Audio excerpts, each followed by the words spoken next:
السلام علیکم۔ کراچی میں ڈینگی کے بڑھتے کیسز، بلڈ بینکوں میں خون کی کمی ہو گئی۔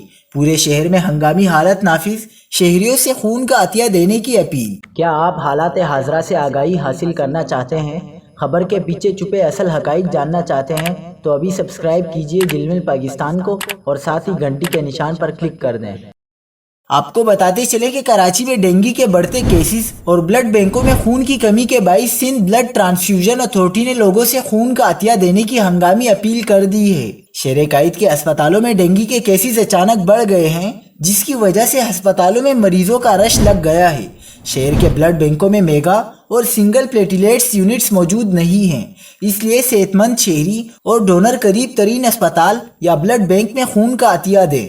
دوسری جانب سندھ انفیکشن اسپتال کے میڈیکل سپرنٹینڈنٹ کے مطابق کراچی کے مختلف اسپتالوں میں ڈینگی وارڈز تیزی سے مریضوں سے بھرتے جا رہے ہیں۔ اتھارٹی کی سیکریٹری ڈاکٹر درناز جمال کا کہنا ہے کہ اس وقت کراچی بھر میں میگا یونٹس اور پلیٹلیٹس کی شدید کمی کا سامنا ہے، لہٰذا شہری احتیاطی تدابیر اختیار کریں اور اپنی صحت کا خیال بھی رکھیں۔